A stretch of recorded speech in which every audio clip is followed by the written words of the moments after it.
Assalamualaikum warahmatullahi wabarakatuh.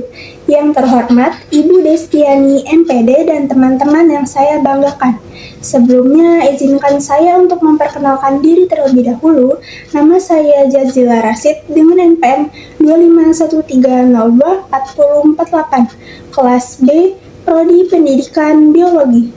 Nah, pada kesempatan kali ini saya ingin mempresentasikan tema yang berjudul Bahaya Kurang Tidur Bagi Kesehatan dan Prestasi Belajar Mahasiswa.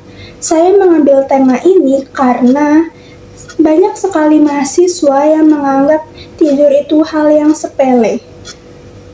Jadi yang pertama, langsung saja next di slide berikutnya. Yang pertama ada pendahuluan. Nah, pernah nggak sih kalian itu scrolling media sosial, menonton film, ataupun bermain game hingga larut malam? Nah, padahal kurangnya tidur itu sangat berdampak sekali buruk kepada kesehatan. Yang pertama ada kesehatan tubuh. Yang kedua ada konsentrasi belajar. Yang ketiga ada produktivitas. Dan yang keempat prestasi akademik. Langsung saja di next selanjutnya. Nah, jadi apa itu kurang tidur? Kurang tidur adalah kondisi di mana ketika seseorang tidak bisa melakukan tidur yang cukup sesuai dengan kebutuhan. Nah, kebutuhan tidur orang dewasa itu 7-9 jam per hari. Jadi kurang tidur itu dapat terjadi karena adanya begadang, jadwal padat, dan penggunaan HP yang berlebihan, dan juga tugas kuliah yang menumpuk dan juga banyaknya deadline. Langsung saja di slide berikutnya. Apa sih penyebab mahasiswa itu sering kurang tidur? Yang pertama, ada beberapa penyebab yang sering dialami oleh mahasiswa. Yang pertama yaitu tugas dan deadline kuliah. Banyaknya tugas dan juga deadline yang mendekat sehingga menyebabkan mahasiswa itu kurang tidur. Yang kedua ada bermain HP atau media sosial terlalu lama. Kita seringkali bermain HP ataupun scrolling media sosial hingga larut malam, yang menyebabkan kita kurang tidur. Yang ketiga, ada menonton film ataupun bermain game hingga larut malam. Ini juga merupakan penyebab dari mahasiswa kurang tidur kita. Seringkali kita menonton film seperti film drakor ataupun film-film lainnya, dan juga bermain game hingga larut malam, kita sampai lupa waktu hingga sudah saatnya harusnya istirahat, tapi kita malah masih menonton film ataupun bermain game. Nah, yang keempat ada manajemen waktu yang kurang baik. Manajemen waktu yang kurang baik menyebabkan mahasiswa juga kurang tidur. Apalagi kita baru memasuki fase kuliah semester 1, semester 2, kita masih keteteran dan sehingga kita memanajemen waktunya kurang baik. Lalu yang terakhir ada aktivitas organisasi ataupun kerjaan sampingan. Nah, organisasi itu pasti rapat tiap hari hingga sampai malam. Nah, dan kerjaan sampingan juga sama, sampai shift-shift malam yang menyebabkan mahasiswa kurang tidur. Lanjut di slide berikutnya. Ada dampak kurang tidur bagi kesehatan. Apa aja sih dampak kurang tidur bagi kesehatan? Kurang tidur itu dapat menyebabkan tubuh cepat lelah. Yang kedua ada sakit kepala. Yang ketiga ada menurunnya daya tahan tubuh. Yang keempat ada mudah stres dan emosional. Yang kelima ada gangguan konsentrasi. Jika ini dampaknya terjadi secara terus-menerus, maka dapat memengaruhi kesehatan secara keseluruhan. Lanjut di slide berikutnya. Ada dampak terhadap prestasi belajar. Nah, apa aja sih dampak terhadap prestasi belajar? Yang pertama, kurang tidur juga berpengaruh pada kemampuan belajar.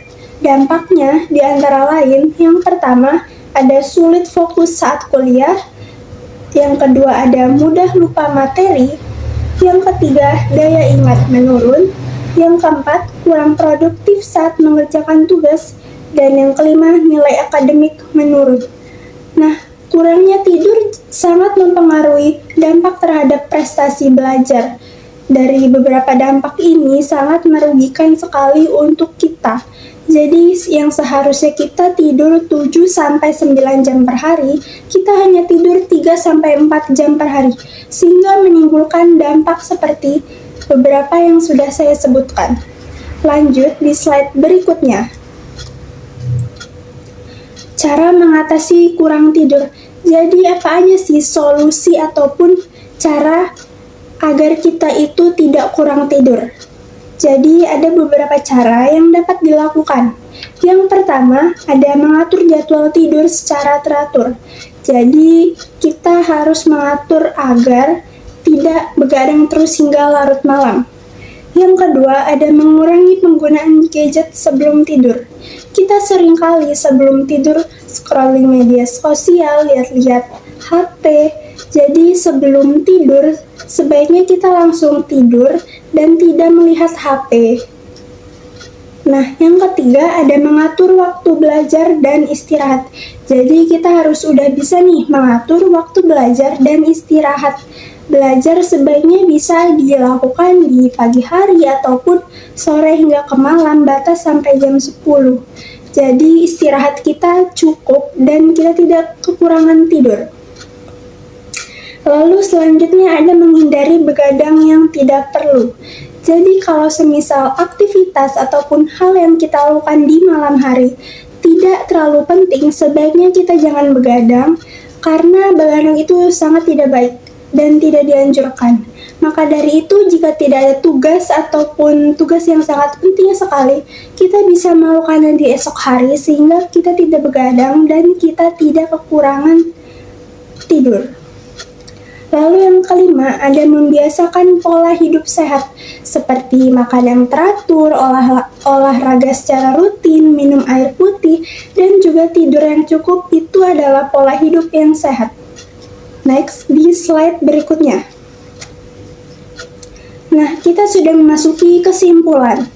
Jadi kesimpulannya, kurang tidur bukanlah kebiasaan yang boleh dianggap sepele. Tapi tidur yang cukup penting untuk menjaga kesehatan tubuh. Yang kedua ada meningkatkan konsentrasi belajar. Yang ketiga ada mendukung produktivitas mahasiswa. Nah, karena itu mahasiswa perlu untuk menerapkan pola tidur yang sehat. Kita harus membiasakan tidur yang cukup seperti 7-9 jam per hari. Jangan hanya 3 ataupun 2-4 jam per hari karena akan menyebabkan banyaknya dampak dari kesehatan maupun dampak dari prestasi akademik maupun non-akademik itu sendiri.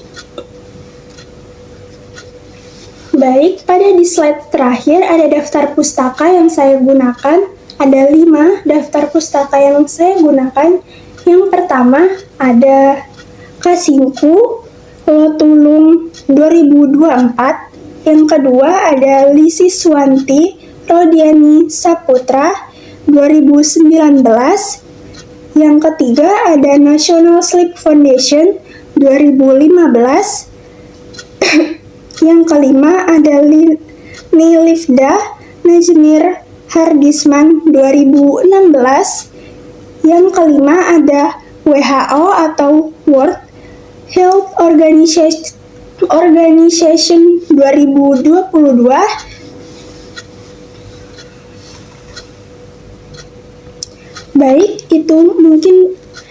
Sekian itu saja yang dapat saya sampaikan. Kurang lebihnya saya mohon maaf apabila ada kesalahan kata maupun penyebutan yang salah, saya mohon maaf. Saya akhiri. Wassalamualaikum warahmatullahi wabarakatuh.